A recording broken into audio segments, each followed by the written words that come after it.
Pessoal, todo mundo aqui me ouve? Vamos dar início aqui ao nosso Sucesso Insight Live, beleza? Então, muito boa noite, né? Primeiramente, agradecer todo mundo aí que está acompanhando a Sucesso esse ano, acompanhou a Inforuz e está acompanhando, né, essa jornada do Sucesso Insight Live, né? A gente resgatando um pouco do que foi o conteúdo e trazendo um pouco mais daquilo que foi discutido ali durante o dia da Inforuz.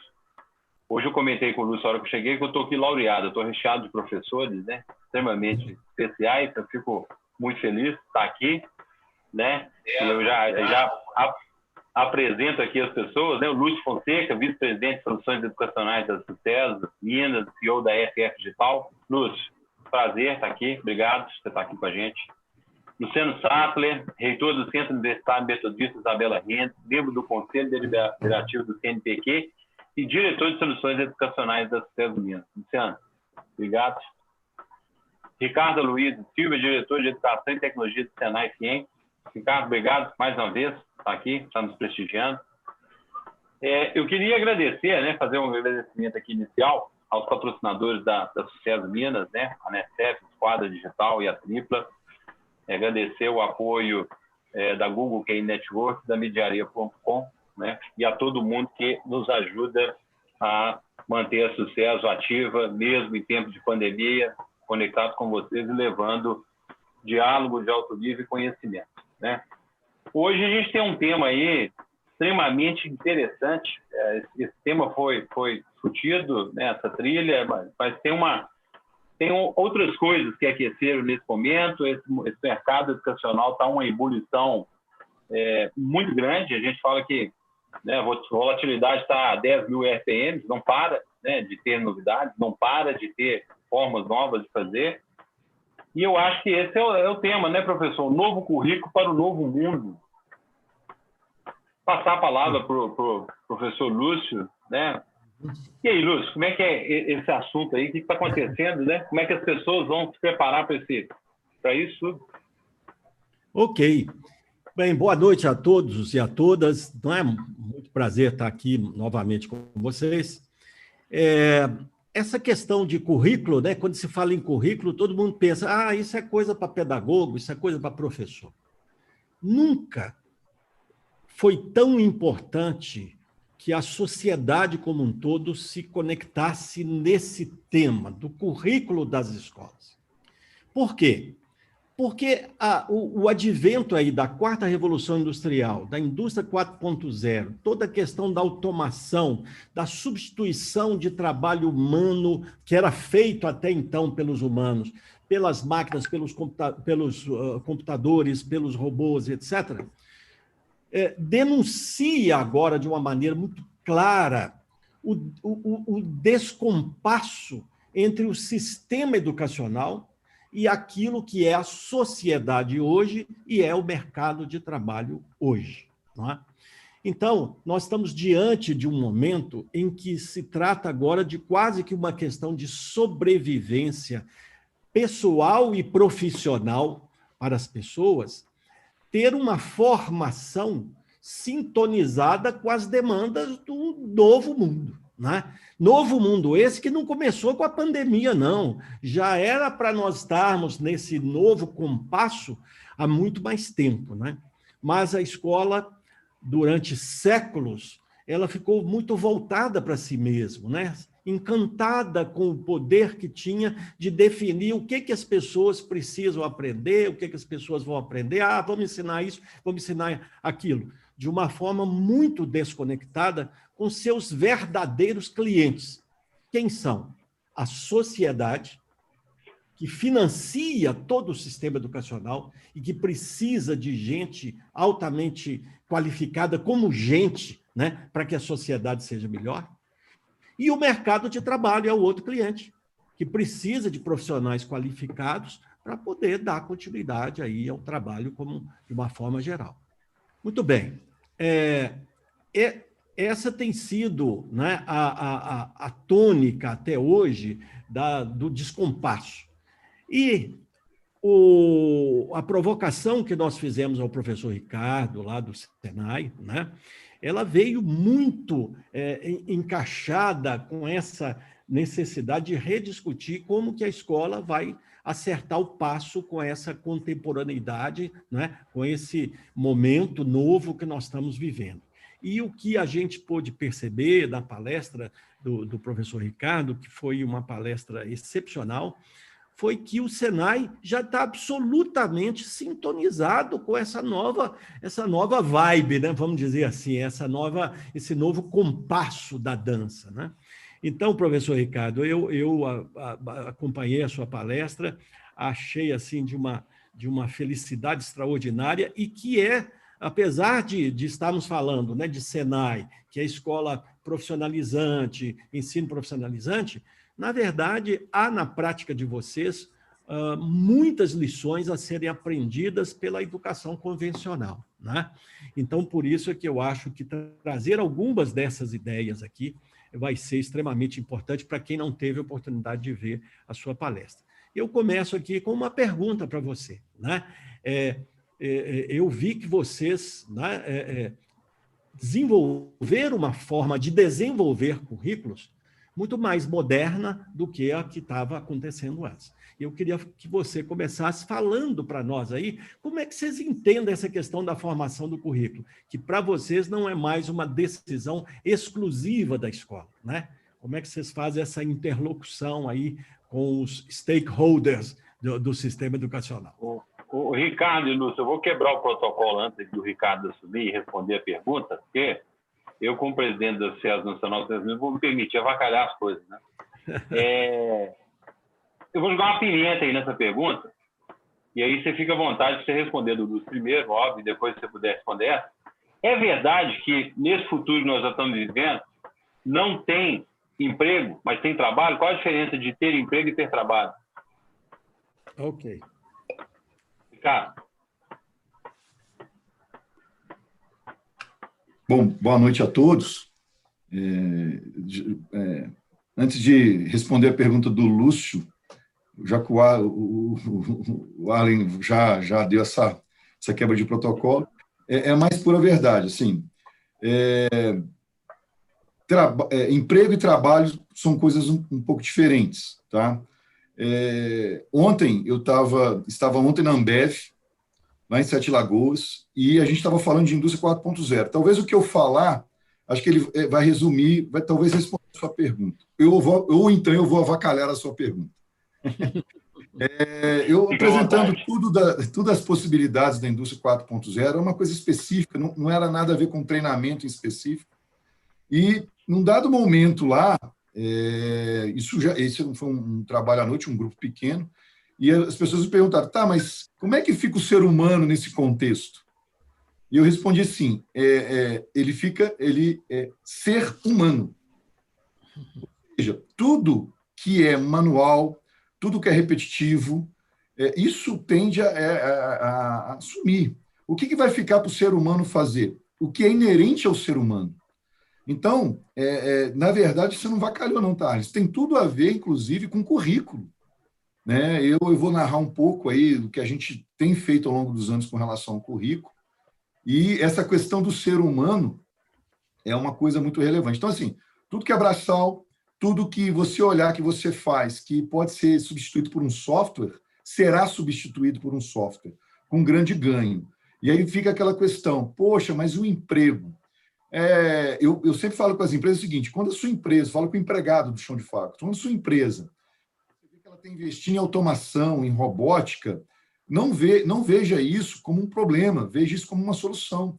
Porque se nós não nos automatizarmos, não colocarmos inteligência, software, a gente perde competitividade. Perdendo competitividade, não é o emprego que vai se perder, são todos os empregos da empresa. Porque a empresa não fica competitiva, ela fecha. E isso é um movimento que não adianta você ir contra.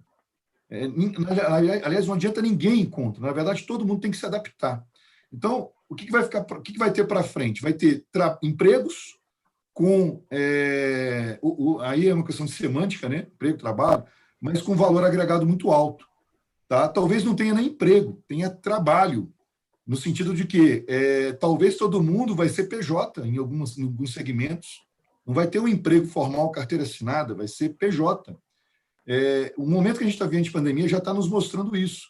Poxa, eu já consigo... E, Ricardo, você me permite uma tendência das pessoas terem mais de um trabalho, né?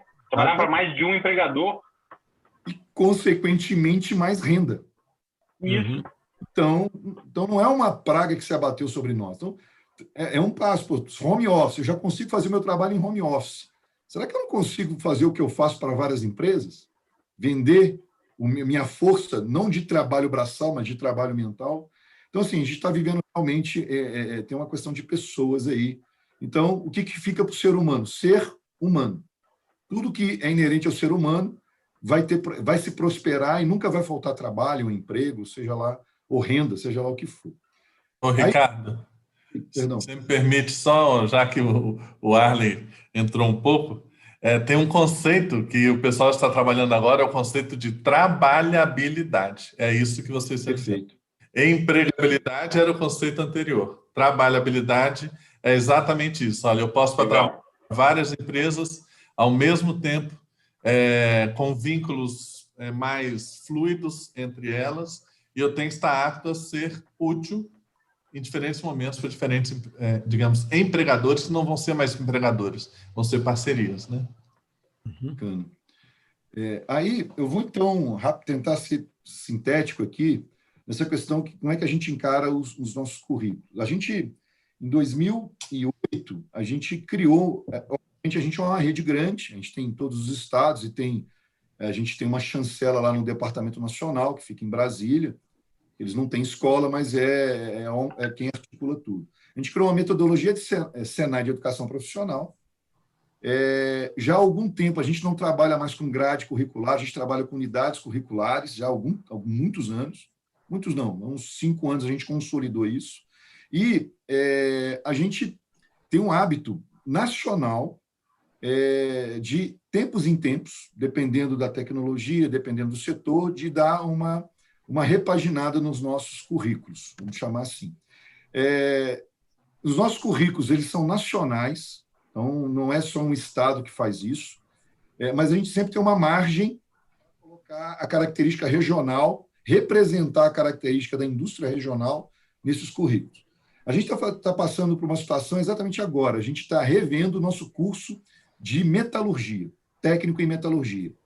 Então, como é que é feito? É montado um comitê, que participam nossos docentes, nossos especialistas, tem uma lista de 50 empresas no estado, no Brasil, também aqui no estado, como aqui em Minas, essas empresas são aqui de Minas. E essas empresas são pequenas, médias e grandes, para que todas elas tenham representatividade na construção do currículo. Só que cabe ressaltar o seguinte, o nosso pessoal está muito adestrado, tem muito conhecimento do seguinte, essas empresas eles não têm conhecimento da área educacional, claro, conhecimento na área técnica. Então, às vezes a empresa fala uma necessidade e tem que se haver um filtro ou uma adequação. Mas, de toda sorte, a gente tem sempre conseguido representar a necessidade de todas essas empresas nos diversos tamanhos, enfim, no nosso quadro curricular, nas nossas unidades curriculares. Para o leigo aí, que não está muito habituado com relação à educação, no sentido de planejamento educacional, é um pouco diferente. Antigamente, a gente pensava assim, vou fazer um curso de mecânica. O que tem que ter? Desenho. Quantas horas? 40. Tem que ter isso, tem que ter aquilo. Ela é quase um brainstorm. Uhum. Hoje a gente define um perfil profissional, o que esse técnico tem que fazer, perfil. Do perfil, a gente vai destrinchando as competências desse profissional para chegar nas unidades curriculares, para chegar lá naquela disciplina com a carga horária tal e com aquele conteúdo tal. É tudo muito alinhadinho, nada é muito desconexo, não. É tudo muito conexo. Então, assim, ouvir a indústria é, para nós, uma coisa... Assim, vou ser muito honesto, quando o professor Lúcio falou, eu fiquei até um pouco surpreso, porque a gente está tão acostumado com isso que a gente nem dá talvez o devido valor ao trabalho que a gente faz. Então, assim, eu fiquei muito satisfeito do feedback do nosso outro encontro, do professor Lúcio, porque isso já está um pouco na nossa rotina. Só que tem uma coisa que eu não falei da outra vez, né, que o assunto estava muito fervilhando, tem uma coisa que eu não falei que é extremamente importante. Se a gente pensar só no currículo dessa forma correta, de chamar as indústrias, fazer um comitê nacional, depois um comitê estadual, para representar as necessidades da indústria naquele currículo, e aí, obviamente, no final das contas, a gente quer aumentar a empregabilidade do aluno. Tem detalhes que eles são muito importantes. Eu vou dar um outro exemplo, os exemplos são muito bons para quem não está nesse mundo de planejamento educacional. Nós mudamos recentemente, atualizamos recentemente nosso técnico em eletrotécnica. Não foram grandes mudanças. Quando a gente faz isso, não são grandes mudanças, são pequenas mudanças. Mas essa mudança a gente incluiu o CEP, que é o Sistema Elétrico de Potência. Isso está no nosso currículo do eletrotécnico, do técnico em eletrotécnica. O que isso quer dizer? Quer dizer que eu vou ter que treinar o meu docente. Eu não posso simplesmente colocar esse novo conteúdo, essa nova tecnologia. Eu tenho que ter recurso humano e financeiro para segurar um treinamento de docente, e eu tenho que ter recurso humano e financeiro para adquirir essa tecnologia e colocar nas minhas escolas. Porque não fica um currículo vazio, assim. Coloco o CEP, mas fica para inglês ver. Fica um currículo bonito, completo, mas lá na prática eu não tenho nem o docente treinado e nem os equipamentos necessários para adequar para esse conhecimento ser absorvido pelos alunos, obviamente, em forma de prática. Aí eu vou ficar apenas com conhecimento teórico. Na verdade, nesse caso, era preferível ter ficado no currículo antigo, porque foi um currículo sem lastro. Então, tudo que a gente muda no currículo, adequando às necessidades da indústria, tem que ser comedido. Não é enfiando tecnologia, Deus dará. A gente é muito... Por exemplo, nos nossos currículos hoje, a gente está muito precavido em qual tecnologia habilitadora 4.0 nós vamos inserir. Porque a gente ainda não sabe ainda, ou sabe de uma forma muito ainda sem muito lastro, tanto nós quanto a indústria, se aquela tecnologia realmente vai ter aderência àquele profissional. Então, esse é um ponto que eu queria complementar da outra conversa, que atualizar currículo é muito legal, é necessário, fazer da forma certa é importante, mas lembre que isso vai custar dinheiro. Falando no português, claro. Tanto para o treinamento dos docentes, quanto na aquisição e implantação dessas tecnologias. Então, tem que vir um planejamento. É claro que um não pode ser empecilho do outro. Então, quando a gente está mudando, ok, vamos mudar, a gente já tem que ter um norte aí de capacidade de desembolso de investimento. Essa é uma primeira parte do currículo. Aí, professor Lúcio, professor Luciano, Harley, se vocês quiserem comentar. E depois tem uma segunda parte do currículo, que é a nossa ênfase hoje, que está muito ligado à provocação que o Harley fez no início aí. Tá, professor? Então, eu não vou monopolizar a fala, vocês comentem aí, porque tem uma segunda parte interessante. Ricardo, isso tudo que você está colocando, dessa forma, né, de vocês consultarem, enfim, né, os seus stakeholders aí, os seus clientes, é isso mesmo. Quer dizer, se nós voltarmos lá na gestão da qualidade, o que é um dos grandes princípios da gestão da qualidade? Ouvir a voz do cliente. Mas a escola sempre se confundiu, achou que o cliente era o aluno. Ora, o aluno é um operador do sistema educacional, um dos operadores. Ele opera a questão da aprendizagem, ele tem que aprender. Agora, o verdadeiro cliente, o cliente externo desse negócio, é a sociedade, que tem que ter uma pessoa boa, e o mercado de trabalho, né? Seja ele como empresário, como, enfim, prestador de serviços ou empregado, né? Que precisa ser muito bem qualificado. Então, o que vocês estão fazendo, né? E que hoje já algumas escolas temos que fazer essa ressalva, que nós temos escolas que já começam a fazer, principalmente no ensino superior, né? Já se faz essa busca de entender o que é que os clientes precisam, ouvir a voz do cliente, né? Então, esse mérito, vocês têm um grande mérito, e eu acho que isso realmente faz com que haja um currículo que faz sentido para a sociedade, para o mercado de trabalho e para o profissional, né? Agora, dentro disso, eu imagino que você vai abordar aí também a questão, e é uma questão que para mim é muito curiosa, de como é que vocês, num sistema de educação profissionalizante, né, educação técnica, Como é que vocês estão desenvolvendo aqueles dois grandes conjuntos de habilidades que são necessárias hoje, né?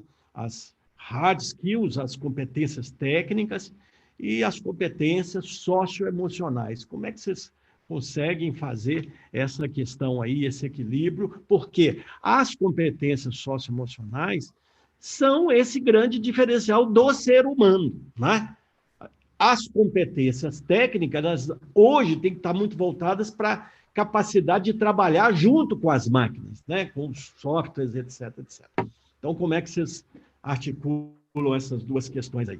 Eu queria colocar uma questão aqui antes de entrar nisso, Lúcio. Eu tenho um comentário sobre o que o Ricardo colocou, muito interessante da resposta que ele deu na reunião na Ambev. Ser humano, né? Tem um futurista que eu gosto muito dele, o Gerd Leonhard.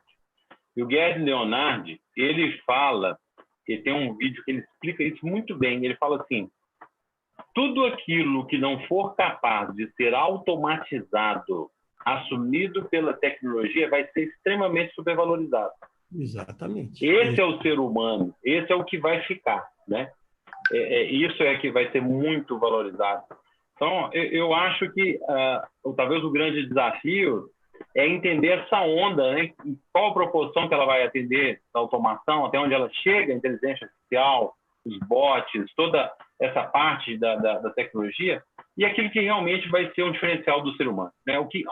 E isso para indústrias, né? Para coisas específicas. Eu acho que entender isso será o grande desafio. E traçar estratégias para isso, né? Eu não sei o que vocês pensam sobre isso também. Eu queria trazer esse tema. O Gerd Leonhard é um cara muito sensato nesse ponto, é um cara que ele fala muito da humanidade versus tecnologia. Eu gosto muito dele. Perfeito. Perfeito. Essa, inclusive, é a segunda parte que eu ia falar agora. Então, eu já adiantei. De ouvir os stakeholders, de a gente fazer esses comitês. A gente sempre teve muito esmero com isso. Isso, para nós, já internalizamos, faz parte do nosso dia a dia, já há alguns anos. Nosso desafio hoje é trabalhar as competências socioemocionais, as soft skills. Como é que a gente ensina? Eu vou narrar rapidinho. Esse é o nosso desafio hoje. Vou narrar rapidinho como é que a gente se alertou. O Senai, ele naturalmente é uma escola tecnicista. A gente veio lá do modelo alemão de ensino e a gente é tecnicista até então, sempre foi. Hoje, muito menos do que no passado. E a gente não pode negar as origens, não temos nenhuma vergonha disso não, tá? Mas quando a gente estava entrando no 4.0, a gente trabalhou muito aquele relatório de 2015 do Fórum Econômico Mundial e tinha aquelas soft skills. E uma me chamou a atenção, isso foi em 2014, que é a criatividade, que ela era 10ª e ela passou para a 3ª. E me falou assim, cara, como é que eu ensino criatividade? E aí veio um insight assim, muito maluco, falou assim, eu vou procurar uma empresa, eu estava em São Paulo, falei, eu vou procurar uma empresa criativa. E quando falava em empresa criativa para mim, vinha Faber-Castell na minha cabeça, coisa de infância. E eu fiquei uma reunião lá no Faber-Castell e me levaram a uma escola que chama Dante Alighieri. É uma escola em São Paulo, escola de elite. E aí eles foram me mostrar como é que eles trabalham essa questão de criatividade, etc. e tal, que faz parte das soft skills, né? E aí me linkaram com o MIT. O MIT tinha uma tese que virou um programa que chama Lifelong Kindergarten, Jardim da Infância para a Vida Toda. Na tese dele, o melhor sistema de ensino é o jardim de infância. Você coloca uma criança no jardim de infância, no playground, não tem manual de usar um brinquedo. Ela simplesmente vai lá e usa. Não tem material, não tem manual de interação. A criança vai lá, interage com o outro, trabalha em equipe. Sabe tudo aquilo que a gente quer na nossa empresa? Trabalho em equipe, inovação, autonomia. Crianças... Autonomia, né? Para criar, inclusive, regras. Exato. Eles me mostraram um estudo que foi o seguinte: a capacidade criativa do ser humano, uma criança de 5 anos tem uma capacidade criativa de 95%. Uma pesquisa com 16 mil pessoas. E um adulto de 24 tem uma capacidade criativa de 4%. Na verdade, a gente não ensina criatividade, a gente desaprende. E quem faz isso é a escola. Isso acabou com o meu mundo, naquele momento, 2015, início de 2015. E aí começamos a trabalhar isso. E aí que eu comecei... Pode falar uma coisinha. Tem uma frase que diz assim: as crianças entram na escola como ponto de interrogação e saem como ponto final. Ou seja, a escola mata toda a curiosidade da criança, tá certo? Né? Então, é isso que nós precisamos mudar. Perfeito. E assim, eu nunca tinha me atinado para esse assunto, porque eu sempre fui uma pessoa mais da área de tecnologia, educação, mas muito ligado em tecnologia. E isso realmente deu uma virada, eu dei uma capotada mesmo. E aí eu comecei a entender por que o MIT ele criou aquele movimento de Fab Lab. Aí que eu comecei a conectar as coisas. Então, o MIT, obviamente, quando ele tem lá na graduação, ele tem as aulas expositivas, tá? Só que eles criaram um espaço, tipo um jardim de infância, que é um Fab Lab, onde ali os alunos iam, pelo menos, tentar manter toda aquela criatividade. Faça você mesmo, prototipo, aquela coisa, não tem regra, como é no jardim de infância. E você performa mais. E aí nós começamos, só aí, nós começamos a montar espaços de Fab Labs dentro do Senai. Entendeu? Essa é uma forma, não é a única, é uma forma da gente desenvolver essas capacidades socioemocionais. Por que a criatividade é relevante? É relevante porque a criatividade é a matéria-prima da inovação. Ninguém inova se não é criativo. Então, hoje, a gente tem esses espaços no Senai, a gente tem um programa que aí a gente pode disponibilizar, isso pode até procurar na internet, que é um programa que a gente aplica em todos os cursos técnicos do Senai, que é a Saga Senai de Inovação. Então, a gente deu uma roupagem naquele projeto de final de curso TCC. Hoje, a gente não quer TCC no papel mais, é proibido TCC no papel. Eu quero um protótipo que os alunos montam, que eles fazem o protótipo, vê a situação, problema na empresa, tenta criar uma solução, prototipa, e depois não dá meio certo, e aí dá um... Enfim, é proibido o TCC no papel. O TCC não é avaliado pelo papel, mais. Então, assim, isso está sendo muito bom para a gente, porque a gente está vendo que os nossos alunos estão abrindo um pouco a mente deles. Né? Mudar um sistema educacional é um pouco difícil. A gente está tentando implementar a sala de aula invertida. A gente foi muito comedido, porque, como no passado, com o construtivismo, teve um monte de movimento, a gente é um pouco avesso ao modismo. Então, a gente é bem mineiro também, a gente espera alguém fazer, vai lá dar uma olhada, ver se funciona. Então, hoje a gente viu que sala de aula invertida é uma coisa interessante. Invertida em que sentido, para quem não sabe, está nos ouvindo? O foco não é mais o professor, o foco é o aprendizado do aluno. Muda bastante coisa, muda até o layout da sala. Mas, mais uma vez, para a gente fazer esse movimento, precisa de capacitar o nosso docente, em primeiro lugar, e investimento. Tá? Outra coisa que a gente está tentando mudar, é difícil, é o sistema de avaliação. Aquele sistema de prova objetiva. Enfim, a gente quer um sistema um pouco diferente, porque, assim, na escola, todo mundo é condicionado a fazer o seu trabalho, quando é um trabalho, é coxa de retalho, né? Cada um faz uma parte, ele tira a sua nota, tudo sou eu. Aí chega na empresa, você fala assim, trabalho em equipe. Como? Fui condicionado. Ele não treinou isso na escola. Não treinei. Então, a gente está pensando assim, né? Mas se fazer um trabalho em conjunto, um vai trabalhar mais que o outro, e aí muda um pouquinho a cultura. Olha, quem trabalhar mais, que bom, não importa a nota, a gente anota um 10, um 8. Isso para a indústria não faz diferença. Faz diferença quando você entra lá e performa. Então, aquele cara que sempre ficou na aba do outro, vamos falar assim muito abertamente, o mercado vai segregar ele. Vai selecionando. O mercado vai avaliá-lo. Não somos nós. Estou dizendo que não tem que ter avaliação, não é isso, mas é a forma de avaliar. Então, o cara que puxa a equipe, trabalha aqui comigo, quando ele chega no mercado, ele vai ser bem avaliado. E ele vai ganhar um emprego, etc. e tal. Então, assim, isso hoje, professor Lúcio, esse é o nosso desafio. Incorporar as software skills dentro do currículo. E isso não é em forma de disciplina, isso não é em forma de unidade curricular. Não é vamos colocar uma disciplina inovação. Não vai rolar. Não é por aí.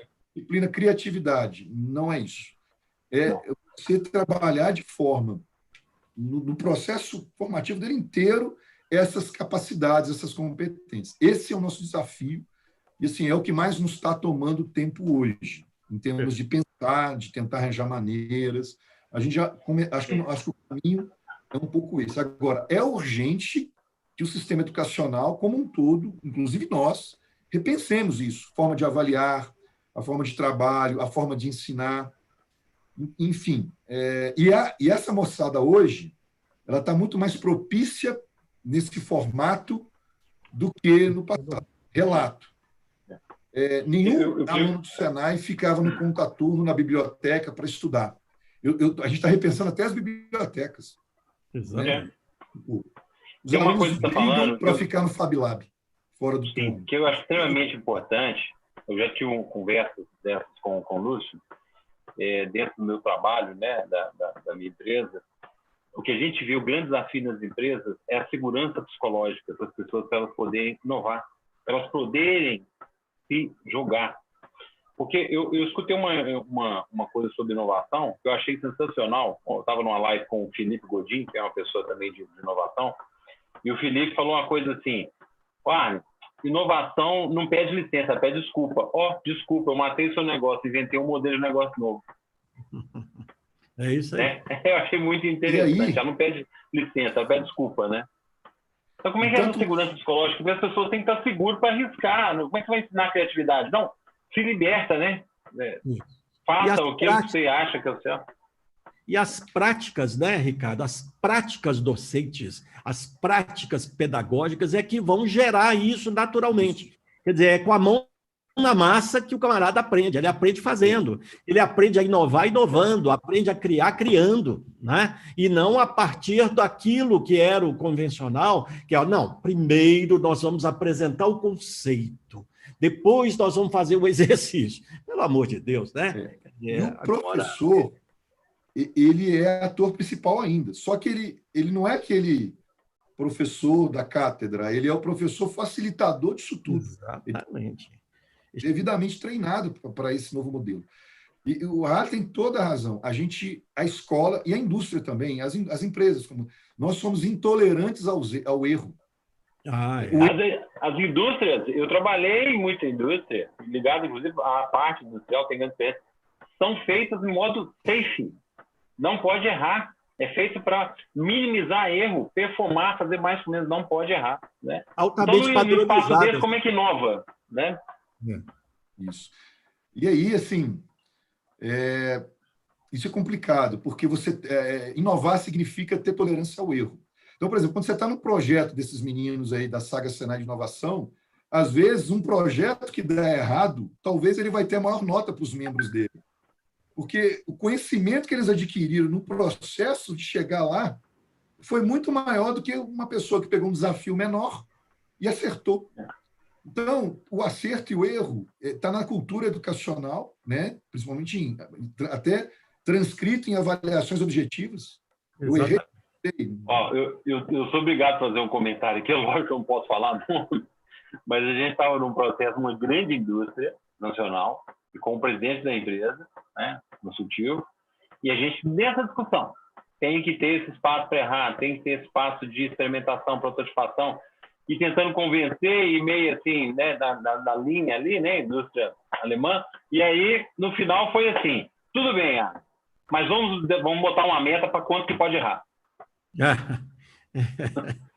Eu queria limitar, né? Eu queria tá bom, quero controlar esse erro aí a um limite orçamentário, a um limite de projeto, sei lá. Então, assim, é difícil esse mindset, né? É muito difícil.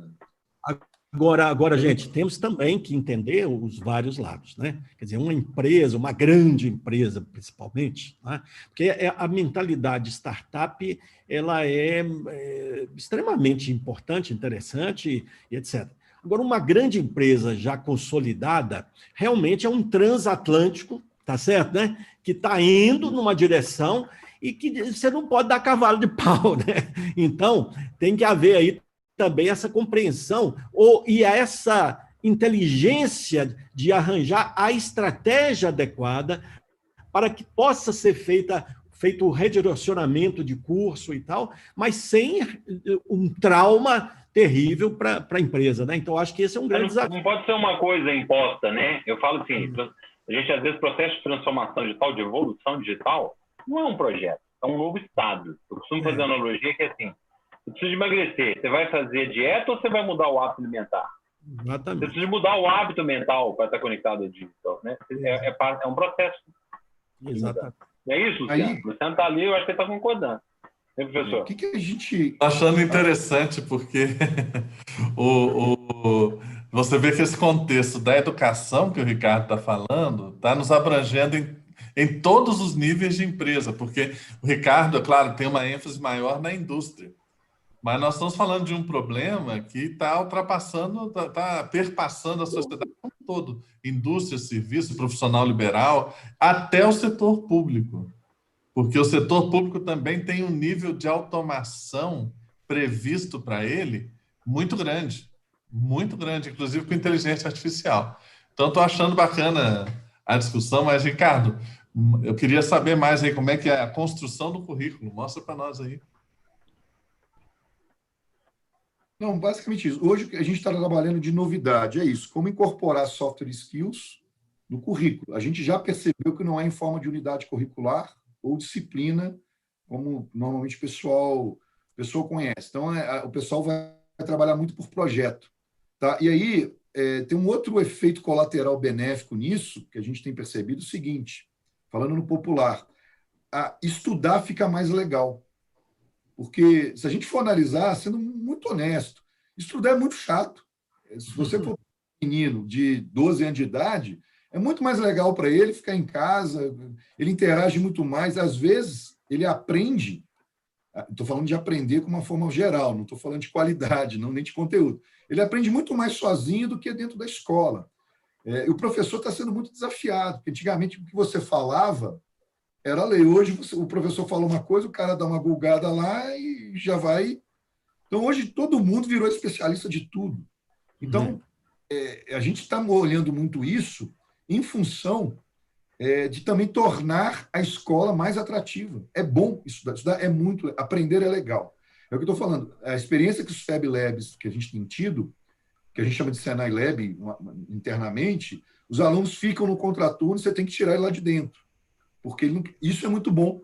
Eu prefiro que ele esteja dentro da escola, fazendo alguma coisa útil, aprendendo, do que Deus sabe-se lá onde. E por que a gente está um pouco, muito obcecado com software skills? Abriu para nós também, é uma coisa muito óbvia, gente, mas, desculpa, a gente não enxergava isso. Quando a gente foi perceber, até dentro da nossa empresa, quando eu contrato um analista, um docente, eu sempre olho as capacidades técnicas dele, os hard skills. E eu sou engenheiro, eu nunca dei muita bola para soft skills. Só que a gente começou a perceber o seguinte, o que a gente faz como prática de RH nas empresas, não é só na indústria, não. O Luciano tem total razão. Nós contratamos pelo técnico, pelo hard skills, e demitimos pelo comportamental.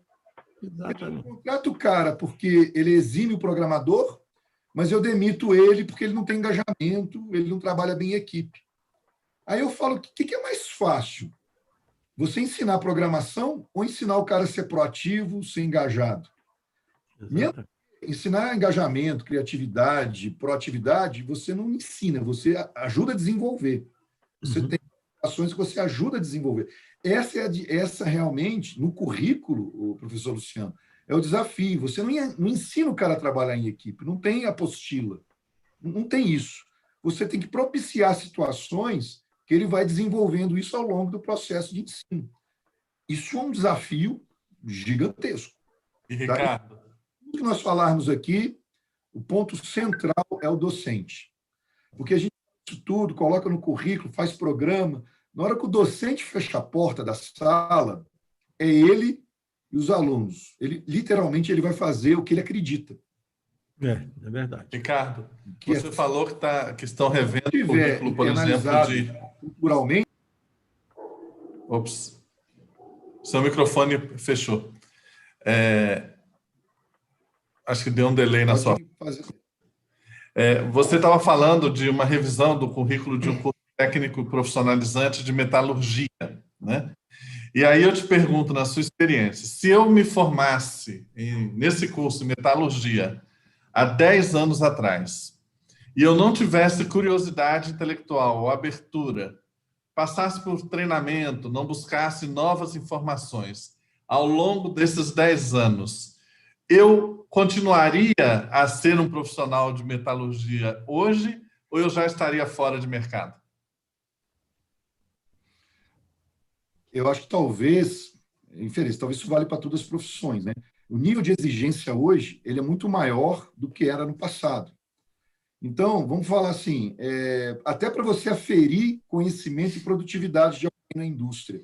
Isso às vezes era difícil, não tinha indicador, a performance, não se media a performance, o mercado era outro, era um mercado que não era por demanda, era um mercado por oferta. O que eu colocasse dentro do mercado, o mercado consumiria. Eu não tinha, a gente tem que fazer uma análise até um pouco mais abrangente. A gente não tinha concorrente externo. Então, eu vou pegar a área têxtil, por exemplo. A área têxtil, o profissional de área têxtil hoje, seja no nível de operação, nível técnico superior, ele é muito mais exigido, não é nem só por causa da tecnologia, é por causa do contexto. Para você competir com o chinês, você não pode ser um profissional mais ou menos. Você tem que ter os melhores profissionais e as melhores tecnologias. Então, se a gente comparar, é mais ou menos o seguinte, eu vou arriscar, vou só arriscar. A gente pegar o Pelé para jogar hoje na seleção e pegar o Messi, vou lá nem de para jogar na seleção de 70, ou pegar o Neymar. Nenhum dos dois iam performar, porque o contexto era diferente. Você olha um jogo da década de 70, você tem a impressão que era um jogo lento. Era tudo muito lento, né? Era mais preciso, mas era lento. Hoje o jogo é muito pegado, força, velocidade, e eu faço essa analogia hoje para a indústria e para o profissional. O profissional lá ele tem que ser mais preciso, mais esmerado, o tempo não era relevante, ele fazia em 10 minutos, fazia em meia hora, fazia em 2 dias, desde que faça bem feito, não ter retrabalho, ok. Hoje, ele tem que fazer bem feito da primeira vez e rápido. Aí eu não estou falando do erro, estou falando da qualidade do trabalho. Então, acho que talvez essa analogia do futebol, não sei se eu fui feliz ou infeliz, mas acho que ela serve para o profissional. Não, se botar um profissional de hoje numa indústria da década de 80, ele estava demitido em 2 semanas. É isso exportasse no tempo. O cara estava demitido. Esse cara era maluco, esse cara não serve, esse cara é doido. E o contrário, se pegar um cara da década de 80, um técnico, colocar hoje metalurgia dentro de uma metalúrgica, esse cara é muito lento, esse cara, nossa senhora, pelo amor de Deus, a gente precisa, o pensamento tem que ser rápido. Então, e outra coisa, Ricardo, você deu o exemplo da indústria têxtil. Eu recentemente fiz uma visita com um grupo de alunos meus de cursos aí de gestão. Fomos visitar uma indústria têxtil e a coisa que mais me chamou a atenção é que o operador lá da linha de frente, ele, na verdade, é não mais um operador de máquina, mas um gestor de informação. Ele o tempo inteiro está com aqueles quadros digitais ali, a informação mudando, e os kanbans e aquelas coisas todas, e ele tem que estar o tempo inteiro ligado, interpretando aquelas informações em tempo real e tomando decisões. Não é? Por isso é que esse aprendizado para toda a vida, ele tem que continuar mesmo. E para que isso aconteça, a escola tem que deixar de ensinar conteúdos ou diminuir isso, mas ensinar a aprender. Porque aprender, ele vai ter que aprender pela vida inteira. Então, ensinar os mecanismos de aprendizagem, né? Como é que se aprende, etc. E aí vem o grande papel do professor, deixar de ser um ensinador e passar a ser aquele que desperta no aluno a vontade de aprender e dá as ferramentas. Olha, para aprendizagem você tem que desenvolver isso, desenvolver aquilo e tal, etc. Então, acho que é uma grande transformação, realmente. Vamos aí, professor Luciano, o que mais que você tem para perguntar? Eu tenho uma pergunta. Uma pergunta para o Ricardo. Ricardo, a emenda constitucional 85 de 2015 teve uma alteração importante, que ela passou a permitir que não só a universidade, mas instituições de educação profissional e tecnológica possam receber apoio financeiro do poder público para atividade de pesquisa, extensão, estímulo e fomento. Ou seja, o governo federal, agora, dentro do marco legal da inovação e tecnologia, incluiu, no caso, por exemplo, as escolas de ensino técnico profissionalizantes, como uma possibilidade de espaço de pesquisa, de inovação, é lógico, em parceria com as empresas. E eu tenho estudado um pouco do marco regulatório da União Europeia, e lá eu descobri uma coisa importante, que eles falaram assim, olha, inovação, quem faz é quem está dentro da fábrica, no caso da indústria, entendeu?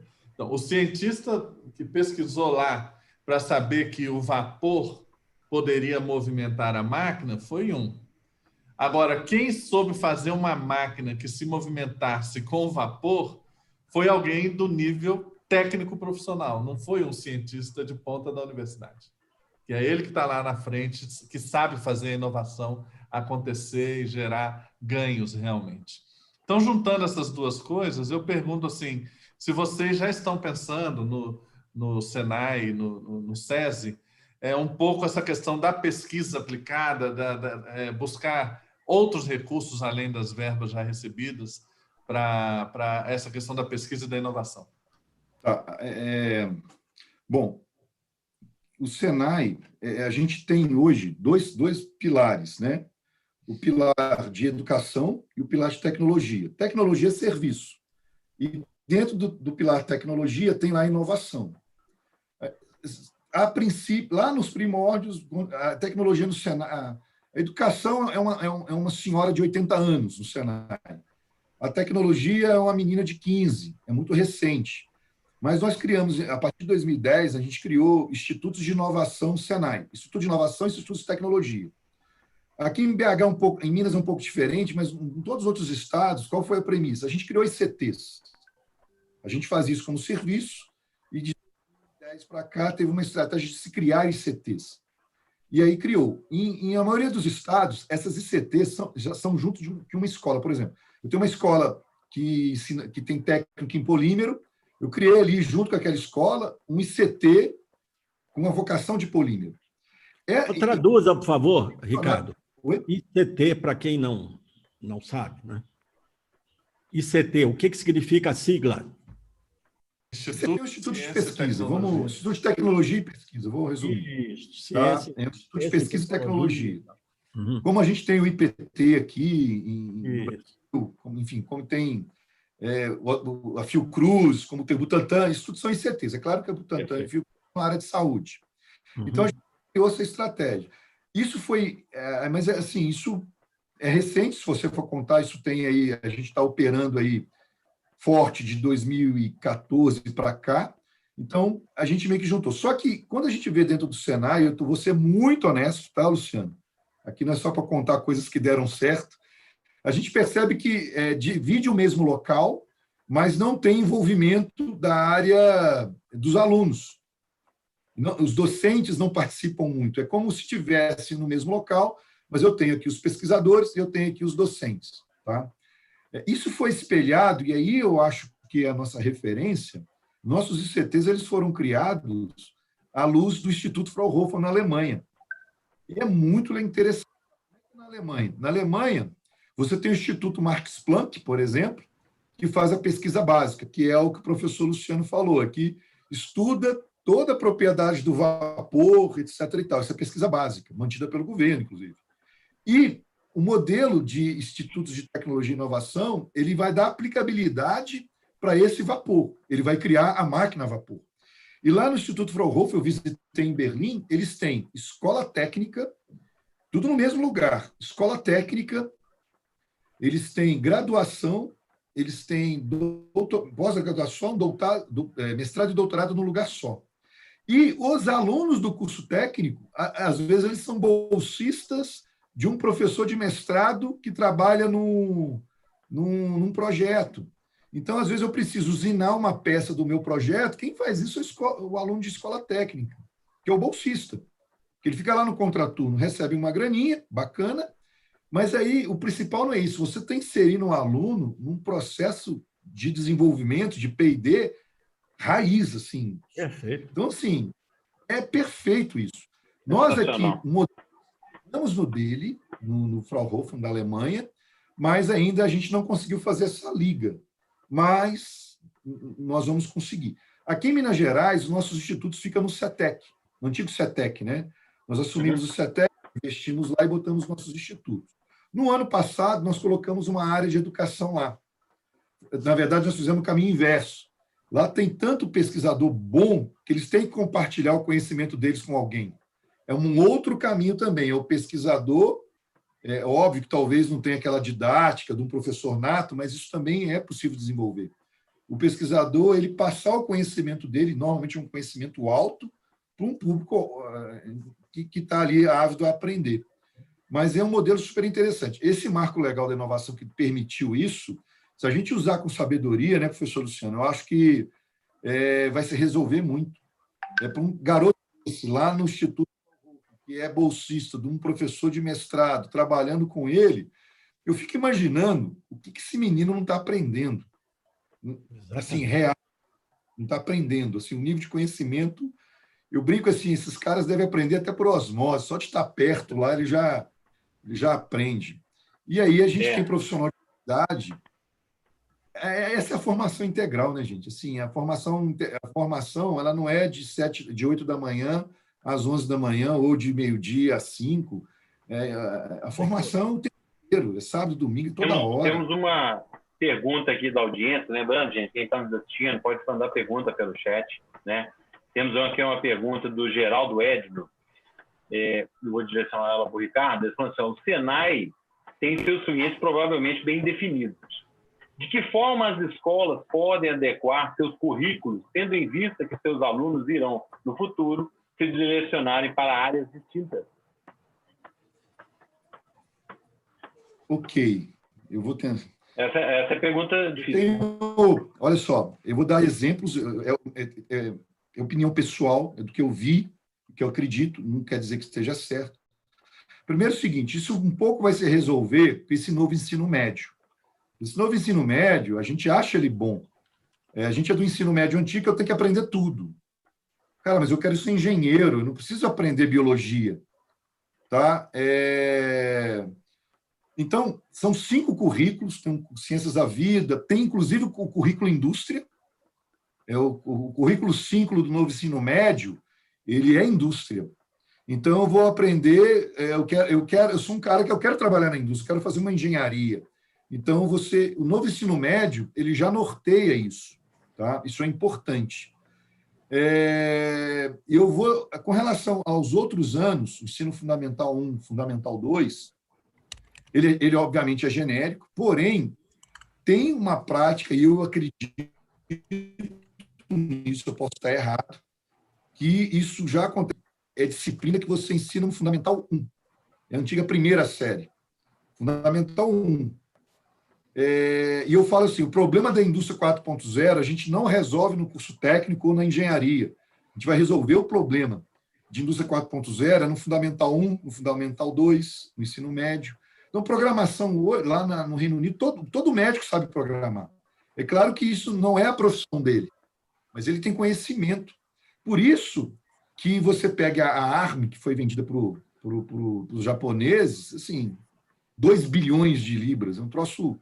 Então, isso é importante, a gente tem que pensar. Só que isso é um movimento nacional e estrutural.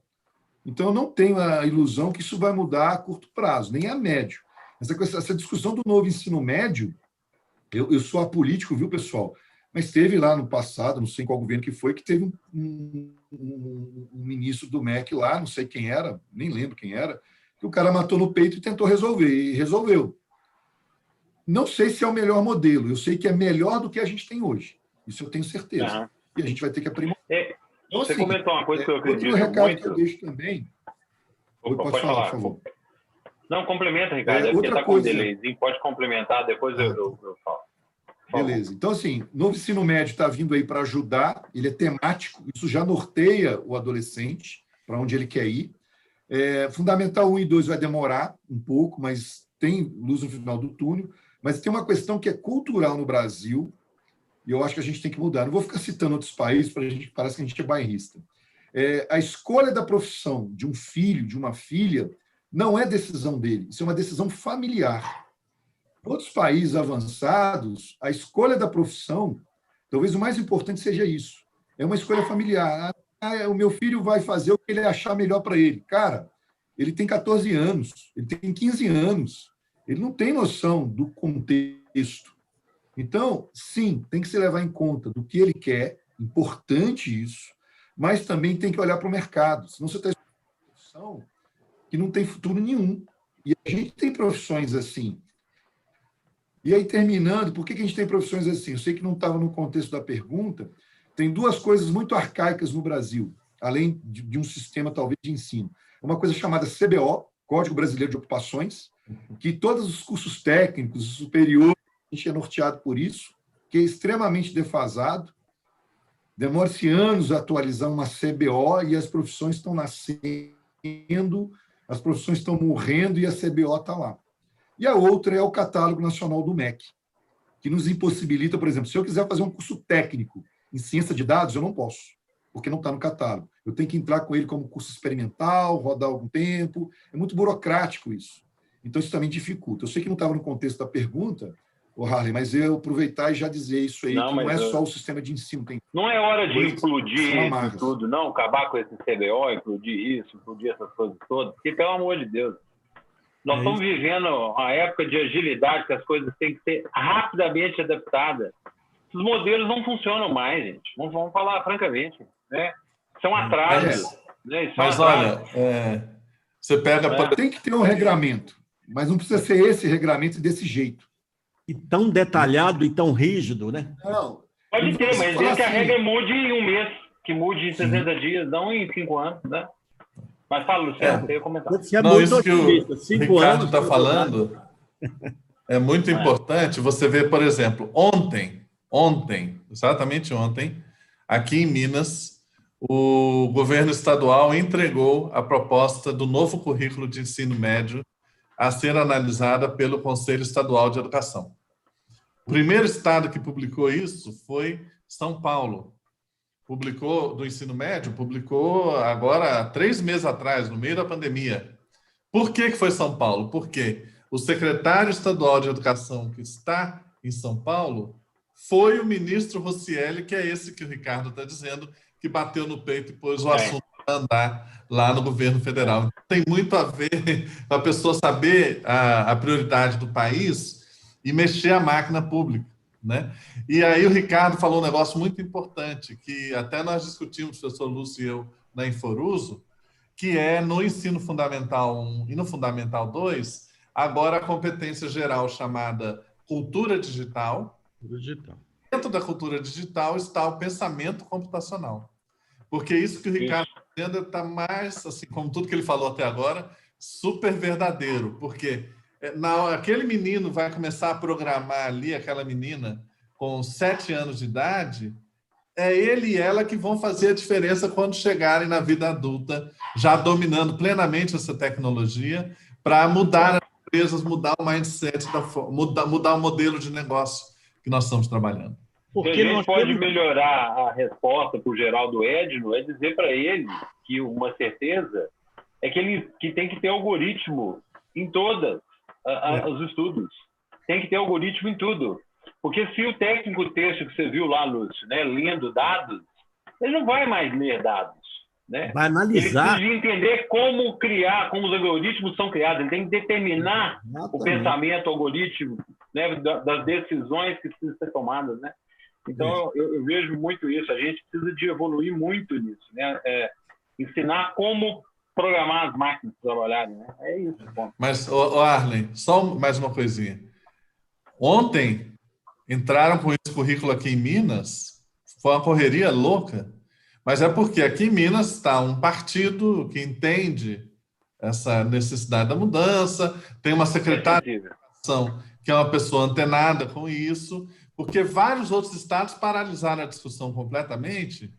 Pandemia, não sei o quê. Vou esperar passar a Covid. Covid, pelo jeito, sei lá quando passa. Então, e só você, pela legislação, o currículo, se for aprovado esse ano, eu consigo começar a implementar ano que vem. É sempre de um ano para o outro. Se for aprovado ano que vem, só vai começar em 2022. Então, foi aprovado em fevereiro, só em 2022. Exatamente. Esse é um bom tema para a gente voltar com um outro debate, currículo parte 2, para falar disso. Isso que foi atualizado e as expectativas, né? Vocês que são especialistas na área, dizer o que vem, né? Lúcio, Luciano, Ricardo. Agora, o Arlen, nós estamos caminhando aqui para o finalzinho, né? Até passando um pouquinho, mas eu queria retomar o que eu falei lá no início, é o seguinte, está vendo que essa discussão de currículo é uma discussão que transcende a área educacional, ela é de um interesse da sociedade como um todo, do mercado de trabalho como um todo, das pessoas, né? Que terão ou não terão trabalho, dependendo da formação que tiveram desde lá da infância, desde o ensino fundamental e etc, etc, né? Então, é preciso Exato. que nós entendamos que educação não é uma coisa de educadores. Educação é um pilar estratégico de um projeto nacional. Né? E como tal, precisa realmente de uma atenção muito grande. Nós precisamos valorizar mais os professores, tá certo? Como profissionais e como pessoas, tá certo, né? O reconhecimento social ao professor tem que ser maior do que é hoje. E o reconhecimento como um profissional de alta importância estratégica. E, com isso, ter também a valorização até no seu salário, enfim, nessas coisas todas, né? Até porque ele entre na sala de aula e faça aquilo que ele acredite, não aquilo que o Ricardo falou, vai entrar e vai fazer outra coisa. Eu queria só fazer um comentário que eu acho que tem tudo a ver, nós estamos falando. Há pouco tempo agora, né, o Satya Nadella, o presidente mundial da Microsoft, fez uma declaração como política de captação de talento humano, que ele desconsidera, a Microsoft está desconsiderando o currículo acadêmico. Isso não é mais filtro para a Microsoft. O hard skill não é mais filtro, é soft skill. Né? Então, eles têm agora o próprio modelo deles de avaliação de quem são as pessoas que eles preferem eles darem a educação do parte hard, e não, né, de uma academia que não está preparada para aquilo que eles querem de filosofia da empresa. Então, eu acho que isso é uma coisa muito... E várias empresas estão indo nesse caminho, né? E nós ainda continuamos, e temos que tomar cuidado com isso, muitos estudantes, por exemplo, de ensino superior, ainda vão para a faculdade para comprar um diploma à prestação, achando que o diploma vai resolver o problema dele. E isso já cada vez menos tem valor, não é isso? Ricardo, acho que você podia dar um fecho aí nessa história aí para nós, né? Porque nós estamos chegando aí no final, e é claro que já tem aqui a sugestão do Geraldo de fazer uma outra live sobre esse assunto, né? Muita gente aqui elogiando, né? Parabéns aos 4 palestrantes, foi lá até minha aluna lá da pós-graduação, não sei mais quem é aqui, o meu aluno, não sei. A Flá Carvalho, criatividade é tudo, ótimo tema, grandes nomes. Então, portanto, tivemos aí, a escola pública parece 50 anos de distância de tudo que vocês falaram. Flá Carvalho está falando aqui. Como agora já prepararam o nosso aluno para esse tempo tecnológico que já está entre a gente? Olha, nós estamos tendo uma enorme oportunidade agora. Eu tenho trabalhado com professores da escola pública, né? Nessa busca de ajudá-los a transitar aí para o digital e etc. E a gente está vendo a capacidade de aprendizagem desse pessoal. Tá certo? Então, eu aproveito aqui para louvar os professores de uma forma geral, mas especialmente os de escola pública, que têm, às vezes, menos recursos e que estão realmente conseguindo se reinventar, aprender em tempo recorde. E aí conecta com uma coisa, Ricardo, que você falou muito dessa escola, a escola ser uma escola mais interessante, né? A escola mais interessante é aquela que é ligada à vida, às necessidades das pessoas, a problemas reais. Por que os professores agora aprenderam tão rapidamente aquilo que nós, que somos da tecnologia educacional, ficar tentando, batalhando para eles aprenderem? É porque surgiu a necessidade. Né? Então, aprender é um ato de vontade, e eles agora viram que precisavam disso, que isso fazia sentido. Então, foi aprendizagem significativa, que é aquilo que nós temos que dar aos nossos alunos, né? A oportunidade de se encantar pela aprendizagem, porque ela faz sentido para a sua vida. Mestre Luciano, você quer finalizar alguma coisa, Luciano? Comentar, porque depois eu passo para o Ricardo e vou dar alguns recados finais aqui para a gente encerrar. Eu queria só fazer um agradecimento muito especial ao Ricardo, essa generosidade que ele tem. Eu não sei se você sabe, Arlen, mas o Ricardo Eu participo das reuniões no Conselho de Treinamento, né, da FIENG, e o que o pessoal comenta lá é que o Ricardo é aquele homem que equilibra muitos pratos ao mesmo tempo, porque como ele é muito competente, tudo que vai dar, que é desafio grande, ou é problema grande, eles passam para ele. Ele tem Ricardo, muitas depois eu vou te dar uma funções. dica aí para você não ficar mostrando muito isso, então vem depois, entendeu? Tem que equilibrar um pouquinho. E no Então meio tem de muita atividade para gente. no meio de tantas responsabilidades que ele é muito reconhecido, ele tem essa generosidade. Obrigado, senhor. Partilha aqui. É Então, muito Ricardo, muito reconhecido. obrigado, viu? Uma honra para nós aqui mineiros ter o Ricardo aqui, né? Entre nós aqui, trabalhando tudo isso que ele tem feito aí pela indústria, pelo ensinamento da indústria, né? Sem dúvida. Ricardo. Tá. Pessoal, assim, muito obrigado. Assim, me convide quantas vezes vocês acharem necessário. Eu ficaria mais 1 hora aqui tranquilo, porque Tá bom mesmo. a conversa é perfeita, é muito bom. Eu só assim vou pedir o Arlen, assim, para o meu fechamento. Eu só queria levar uma reflexão aqui de algo que nos está nos deixando muito desgostoso. Eu vou explicar o motivo. A forma que está sendo encarada, em função da pandemia, o retorno às aulas está sendo encarado de uma forma muito politizada. Então, assim, eu estou muito chateado, enquanto educador, que parece que a educação não é serviço essencial, percebe? Não é uma questão assim de voltar de qualquer jeito, mas a gente fica pensando, eu trabalhei muito, como o Luciano falou, a gente vai pegando um monte de coisa, a gente trabalhou muito, com muito esmero, num protocolo de retorno às aulas. Isso lá em abril. Imaginando que, num dado momento, pessoas notáveis, governo, seja lá quem for, nós íamos sentar e discutir o retorno às aulas com segurança, e, na verdade, isso nem foi cogitado. E aí a gente vê, assim, tudo funcionando normal, quer dizer, o aluno não pode ir para a aula, mas ele está no ônibus, ele está no baile funk, ele está na praia, ele está no bar. É como se ele fosse se contaminar somente na escola. A gente fica um pouco chateado com isso. E por que a gente fica chateado? A escola, ela seria uma grande oportunidade da gente literalmente educar essas pessoas com relação ao protocolo Covid, porque ele ia vivenciar o espaçamento social, porque a escola, toda a escola, inclusive a pública, ela tem esse regramento, ela tem regras. Então, assim, talvez até não voltar às aulas foi até prejudicial. Eu sei que é muito polêmico o assunto, eu não estou dizendo que tinha ou não tinha que voltar, mas a gente nem teve essa discussão, como se as aulas não fossem relevantes, não fosse um serviço essencial. E ninguém fez esse cálculo. Nós perdemos 1 ano letivo no Brasil, em todas as modalidades, literalmente. Tá? E ninguém calculou o custo disso. Isso vai dar alguns bilhões lá na frente. Tá? É claro que, graças a Deus, a gente teve avanços. Nós estamos trabalhando com aula mediada. Numa situação normal, ia ser muito difícil quebrar a barreira para colocar isso. O professor Lúcio tem toda a razão. Então, assim, teve bônus, graças a Deus. Hoje, não foi por amor, foi por dor, mas, no final das contas, o nosso professor hoje, seja particular, seja da rede pública, não importa, ele hoje está mais digital do que no início da pandemia. Poderíamos estar avançando. Fica aí uma reflexão, tá, pessoal? Eu vejo aqui meu condomínio, as crianças não podem ir para a escola, mas o playground ali é uma zona. Espaço social, centímetros. Então, assim, é meio... assim, desculpa, é uma opinião pessoal, um desabafo. Não foi tratado com a devida responsabilidade o retorno às aulas. Não é se ia retornar agora, o ano que vem, o mês que vem, o mês passado, não é isso. Não se foi nem discutido isso.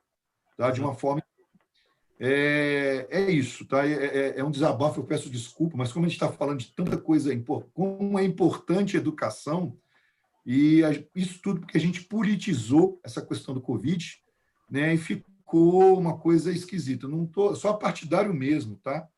Mas a gente deveria ter tratado com muito mais carinho essa questão de escola. Agora, foi muito bom que parece que só agora os nossos governantes descobriram que as escolas públicas não têm conexão, que as escolas públicas estão atrasadas.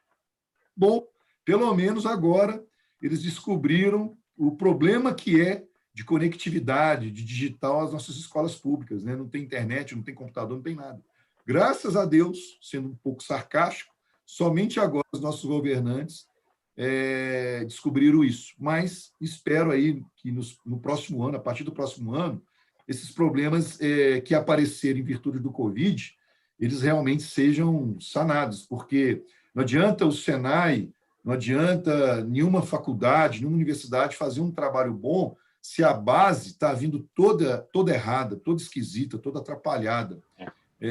A gente pega esses alunos, a universidade pega esses alunos, o Luciano sofre com isso, quando recebe um aluno e ele vê muito claramente que foi um ensino médio mal feito, um Fundamental 1, Fundamental 2 mal feito.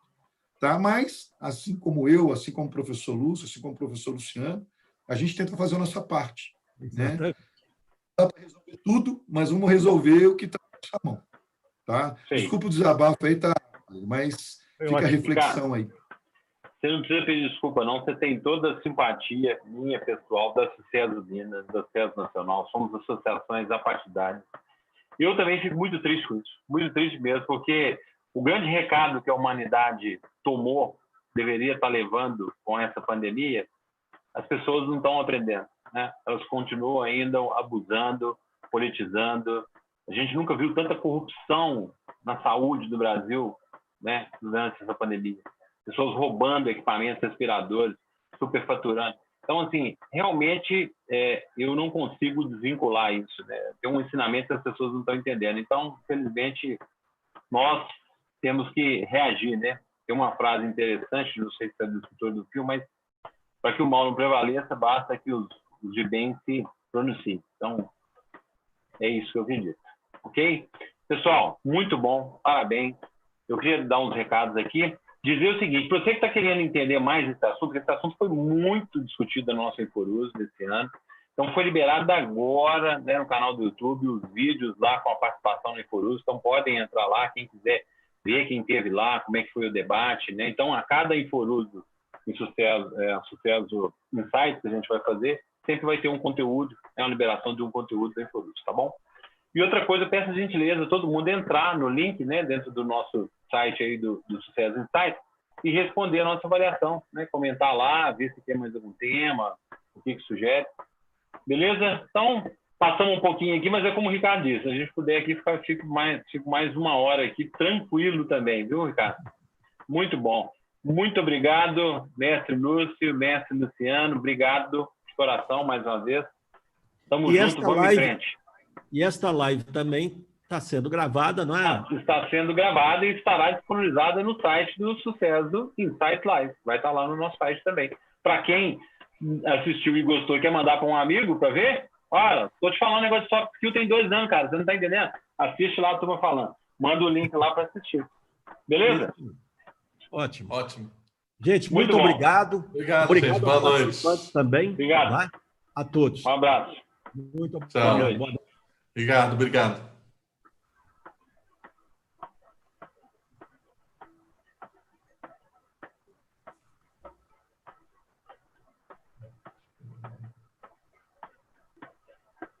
Essa é a hora que a gente fica igual Cabo Jornal Nacional, né?